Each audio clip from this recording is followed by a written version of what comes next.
Good morning, afternoon, or evening, depending on your location. We welcome you again to our discussions in First Corinthians.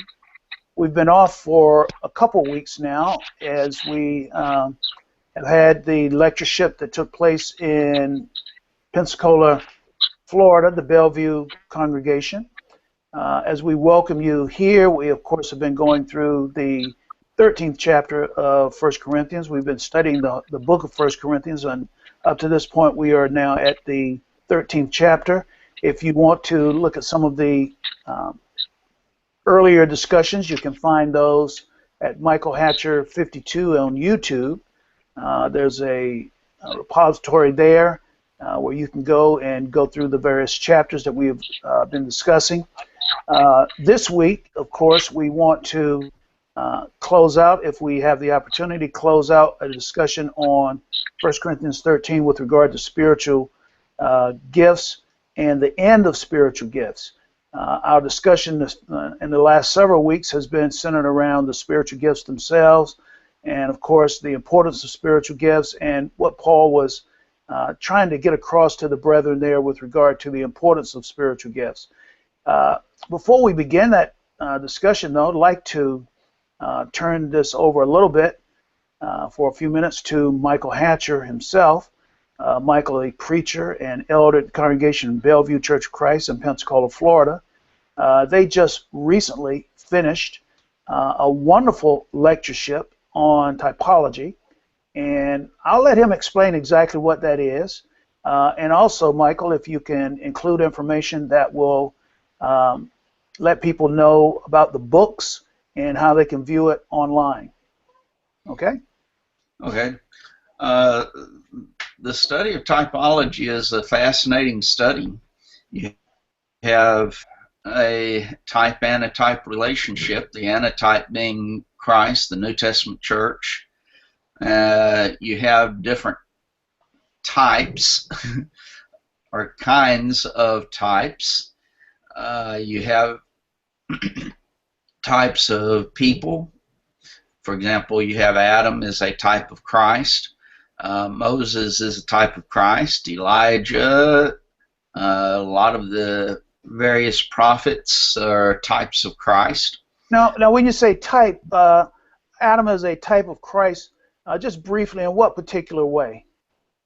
Well, when you we'll get this in 1 Corinthians 15. Right. You have that situation where Adam was the first or representative from mankind from a physical standpoint, and Christ is from a spiritual standpoint. So there's a comparison that is being made in relationship to Adam and Christ.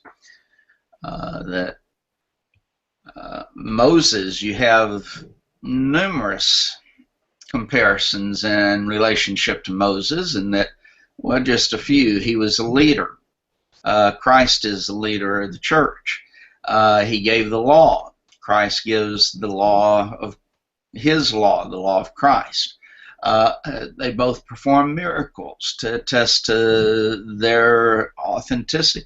And you can go through a list of things like that in which you have a comparison where in reality the old is a shadow of the original. And so you have those individuals who are types of individuals during the New Testament period. One we didn't deal with, for example, was Ahithophel. I assigned that to one person. He said, "No, I don't have anything on that."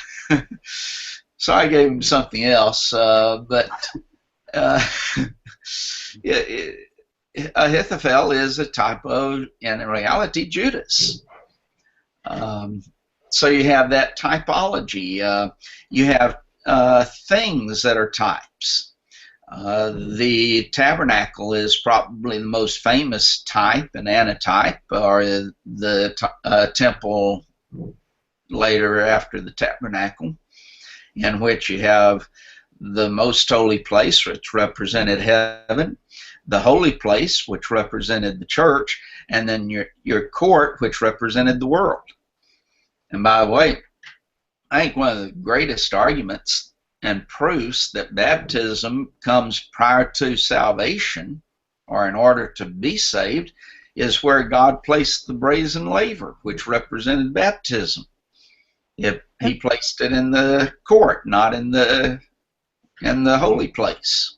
And this type of study, if I might inject for a moment, also serves to show us the richness of the Scriptures, the real absolute detail with which God has layered and put this story together for us, these truths together for us.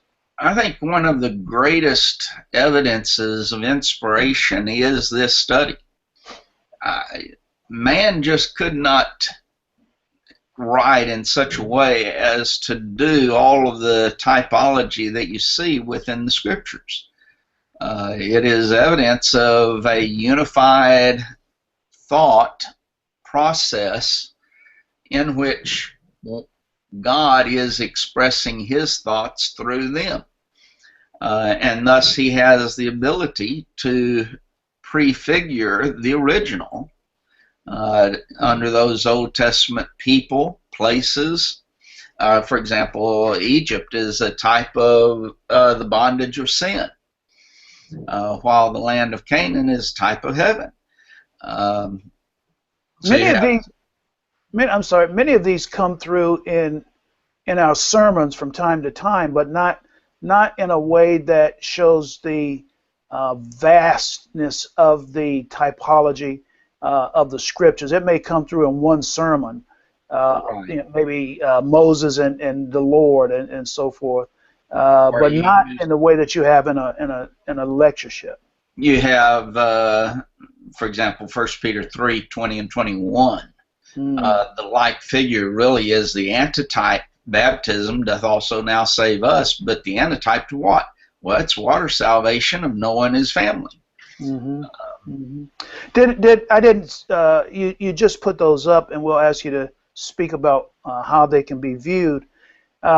Did any of the lessons also deal with the errors in typology, where people would try to assign types to things that didn't really reflect accurately? We know that there are some brethren who see the church building as a type of temple. We didn't really get into that as much. There was comments made in regards to the nature of a type, which was the first lesson in the series, and then the interpretation of types, which was the second lesson. Well, that would be good, yeah. With those two lessons, you kind of build a hedge around things like that, that it's easy to, I put it to our members before the lectureship, that some people go nutso with typology. And they do. That would be an illustration of that. And the biblical typology is something where the references are fairly, I don't want to say they're always obvious, but they're fairly obvious and usually very clear and precise. They are sometimes, and here's some things that a lot of people don't realize, is there's also negative typology. Things that are negative in that regard, in regards to sin and things like that. So it's really a beautiful study, and there's a lot of types that we could not cover in the 30 lessons that we had. Well, we had 27 and then 3 open forums. Right. You just. Well, how can a person who's interested, how can they find these online, and what kind of materials are available to them? The lessons are on my YouTube page, but also they will be on the church's website, BellevueCoc.com. So you can access them either way in regards to that. Um, and I mean, we do have a book. It's a spiral-bound book this year that instead of a hardback, but it's like this, and it has a little bit over 100 pages, 106 pages to be exact, of material. Each chapter has, at the end of it, a list of questions, 5 study or discussion questions, so that it can be used very effectively in Bible class material. I was going to say that looks like it would be a very, very good item to have for a Bible class to study. I think I may have to up my order. I think I ordered 10. I may have to order more from, I don't know if Denise has sent those out. If she has not, maybe if you could check with her and before up it from, I think we had 10 and maybe double it to 20. If I remember, I'll tell her. If not, I'll send her a note. Okay, that's probably the safest way, but the book was designed, when I designed, setting out the book, I wanted it to be able to be used for that purpose, a Bible class study.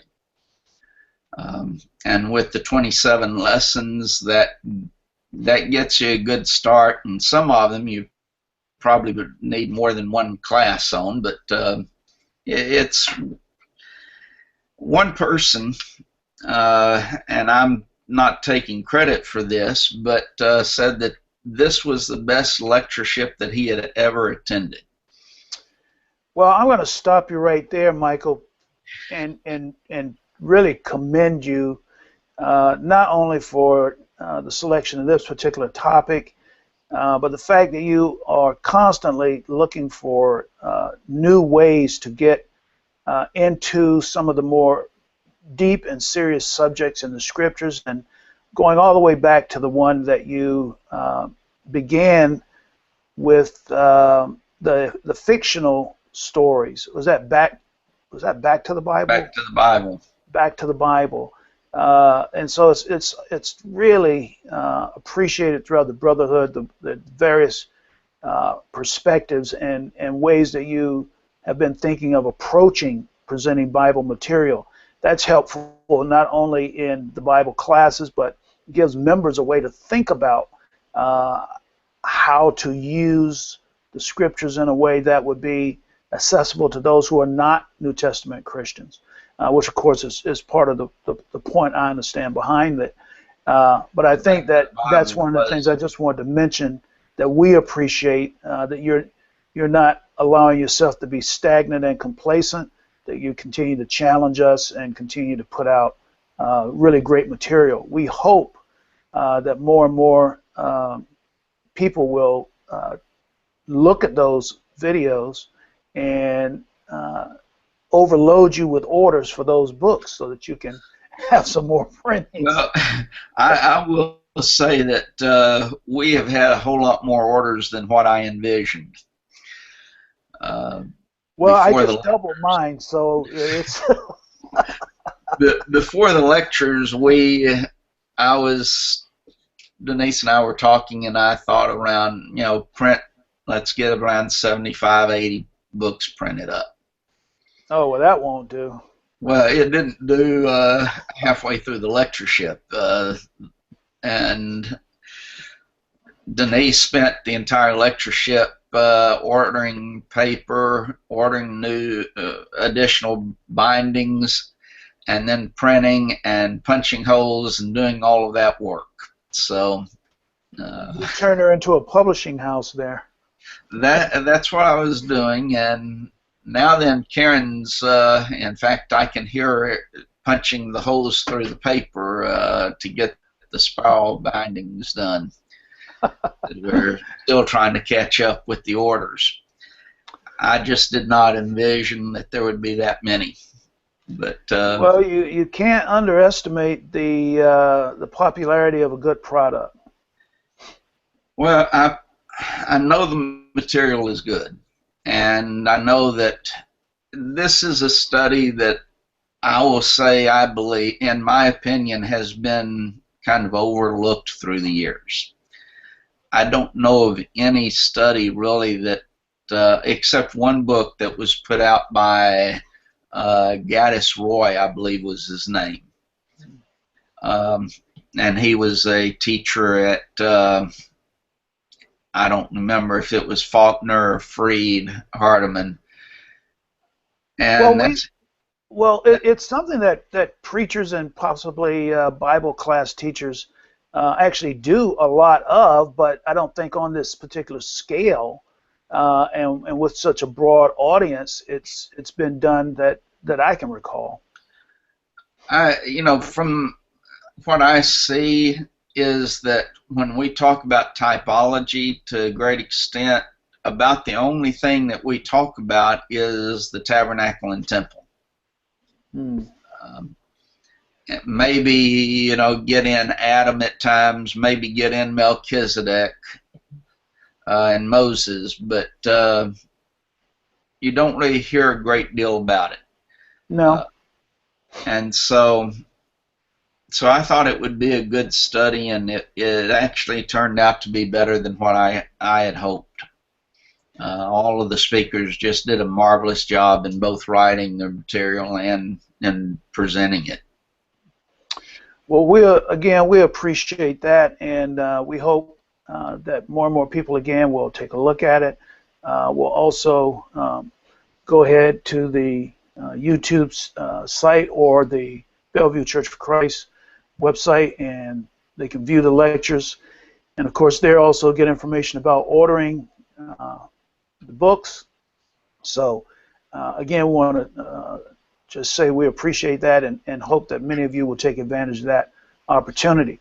The next thing I want to touch on just before we get to our verses is a situation that took place, of course, here in the United States, that, of course, being the terrorist attack in Florida, whereby a gentleman went into a club and shot over 100 people. I know at least 49 were killed, and a large number, 53 or so, were injured. And one of the more interesting things that I had read, I was hoping that I would find the article and so I could share it online with you. I'm not sure, maybe I still can. But it had to do with the fact that some people were accusing Christians of being responsible. Let me see if I can pull this up. Being responsible for this by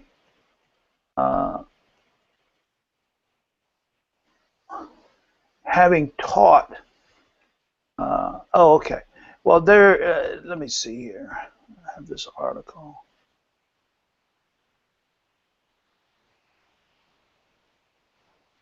It's an article that was in, well, the original article I'm not sure, but it's one is in the National Review, and it says Orlando shooting launches a war on Christianity, and it says somehow it's dated June 15th by David French. I'm using a different browser, so I'm not putting it up on this. Let me see if I can. Can I do a screen share up here, Michael? Screen share. Okay. Select a window. I think it's this window.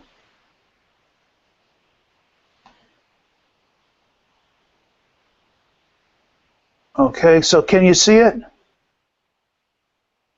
Yes, we can. And it says, Omar Mateen massacre has put American Christians on the defensive. And again, this is from the Orlando shooting launches a war on Christianity.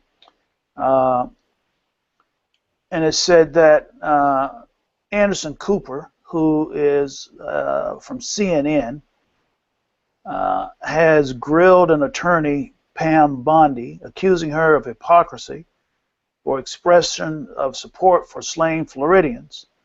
And he says, why is she hypocritical? Because she opposed same-sex marriage. And so the gist of the article is because of Christians having had an opposition to same-sex marriage, that somehow that's related to the terrorist activity of this gentleman on a homosexual nightclub or combination LGBT nightclub. Why would something like that be the approach, you think, Michael? Why would, I mean, I have my ideas, but I'll ask you, and then maybe Paul has some thoughts about it. Why would Christians be responsible for this? Well, their argument obviously is going to be because Christians are opposed to homosexual marriages and homosexuality, that we are thus responsible for any crimes that are committed in that way. Is Islam not opposed to homosexuality?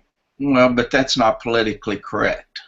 You can be politically correct and attack Christians and persecute Christianity, but you cannot do that with Muslims. Well, and as I understand it, Mr. Cooper has been very much in favor of the immigration process to bring in more of the Syrian refugees, if I understand it correctly. He says if you oppose same-sex marriage, then you not only can't legitimately grieve the loss of gay lives, you're partially responsible for the massacre in Orlando. Conservative efforts to protect religious freedom and freedom of association from unprecedented infringement will kill people. Never mind that all the actual evidence in the case points to Islamic motivations extrapolated from the well-known and widely shared interpretation of Sharia law. Somehow, those darn Baptists are to blame. This is just amazing political speak here in a way that, of course, quite possibly the president and a number of other people have two communities that they have been supportive of and shown a clash in the areas of tolerance.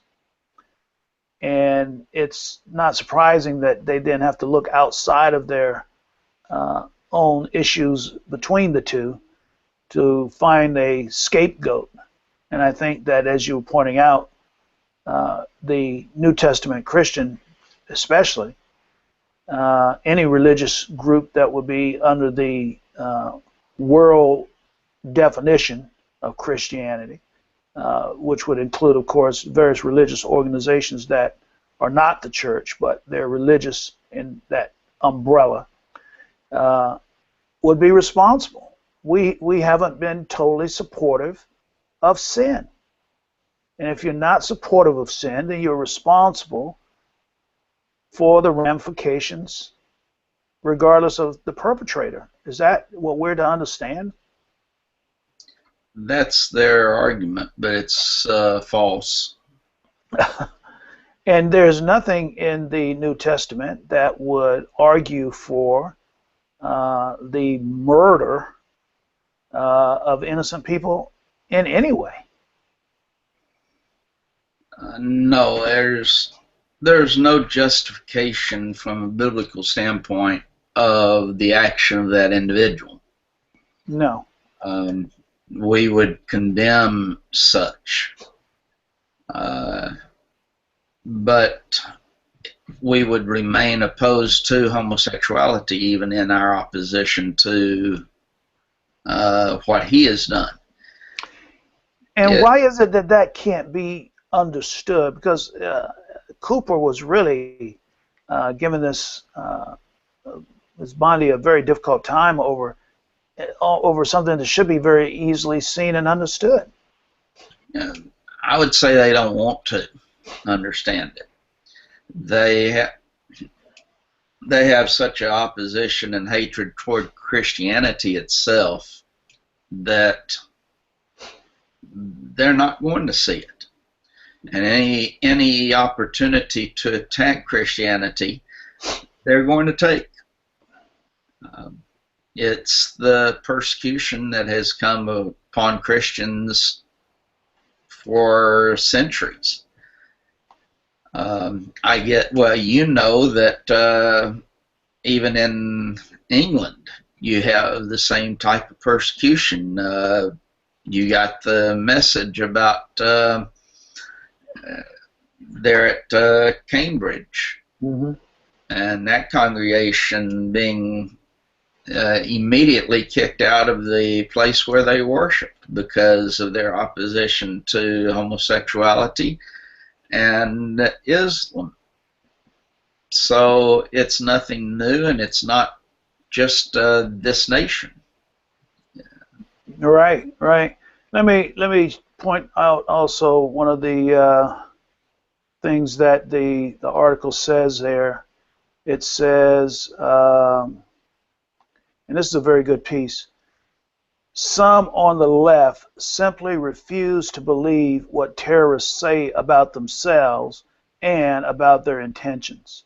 And we've seen this to be true, where there's a refusal, the gentleman or the young terrorist, not only did he say exactly why he was doing this, but he also, in his conversations when he called during those attacks, said the very same thing. And his postings to Facebook as well. It's a horrible event. But here, as we look at the article, the result is bigotry running two ways: an unreasoning, irrational hatred of American Christians, and a complete denial of Muslim moral agency. American Christians are responsible for things they don't believe. Sharia observant Muslims, by contrast, aren't responsible for the things that they believe.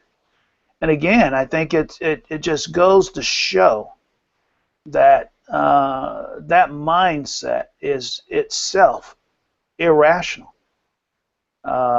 It just does not have any real ability to take responsibility for what it is doing. And I think that when we recognize that and point it out, what we usually have to face is hatred, a vehement vitriol that comes from that particular mindset. Is there more? Go ahead, Michael. There's no doubt that there are a fringe element that would advocate violence in that way, that come under the umbrella of Christendom.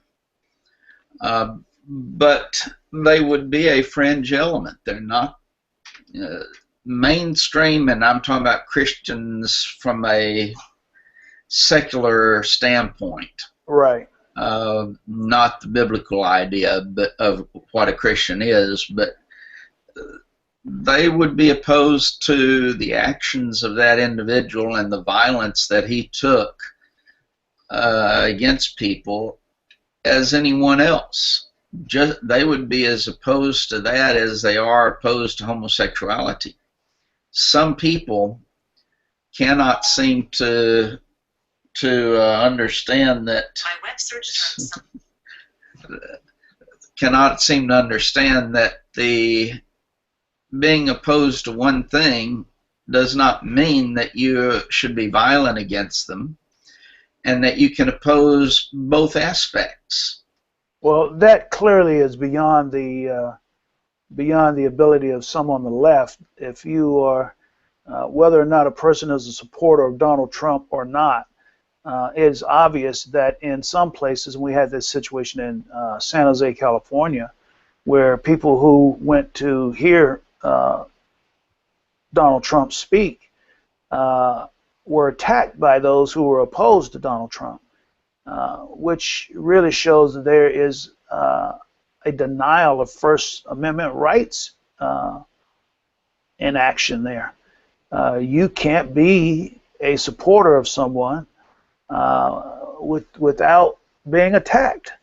And I think that that again displays a hypocrisy on the left with regard to tolerance, even especially with the free exercise thereof of religion. But we're going to see how this continues to go. Go ahead, Michael. It's interesting, though, that they will attack Christians for this when even the article pointed out this was done by someone who is a Muslim. And in reality, when you look at the Muslim religion, they advocate doing exactly what that individual did. They do. In many countries, whether you're talking about Saudi Arabia or Qatar or a number of other countries, it's actually a law. It's about 10 or 12 countries that they have a law that allows for the execution of homosexuals. But they don't seem to be protesting against those countries. No, and again, you're talking about what's politically correct in our society today. Mm-hmm. Paul, anything like these attitudes very evident over in the UK?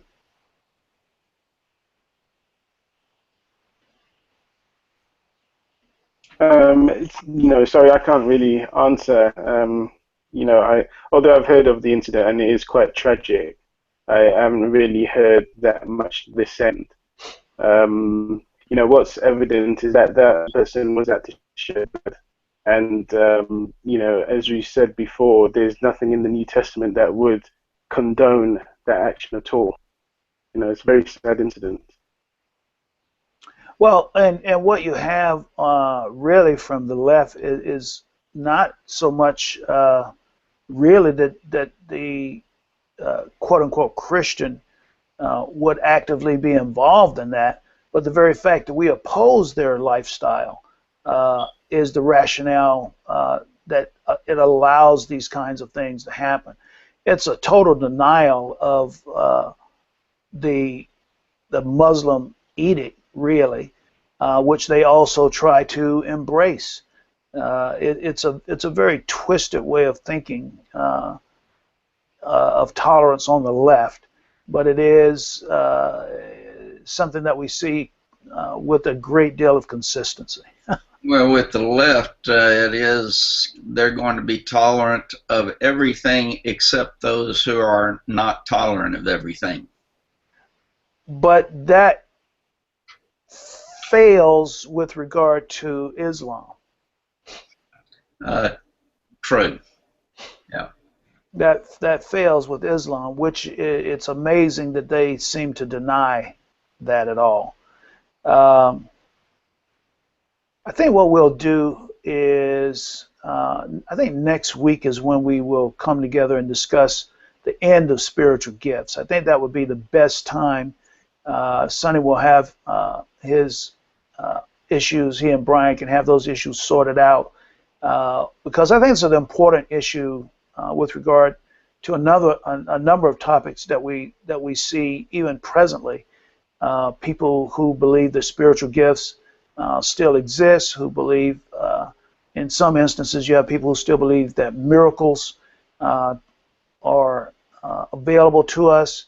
A number of those things. I think it's a very important discussion. So I want to have a larger group in here as we take that on and have some feedback on it and ask some questions with regard to it and certainly show what the Bible has to say about it. I mean, that's the standard by which we're to live.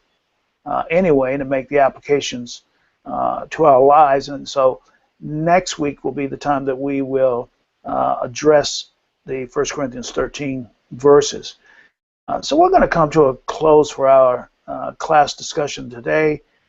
Two really newsworthy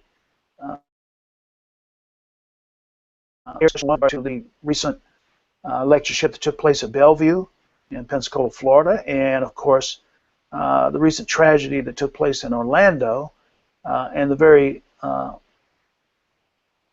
odd views that are taken by some with regard to the responsibility for quote-unquote Christians as having been the ones who have the responsibility for this taking place. So we want to thank you for being with us this shortened class today. Whether it's morning, noon, or evening where you are, we thank you for watching. And again, we'd like to point you to the Bellevue Church of Christ with regard to the lectures, for their viewing, and of course for ordering of that book, Typology. We encourage it. We think that you will benefit greatly from it. We appreciate you being with us here this afternoon, and we bid you good day until next week. Thank you so much.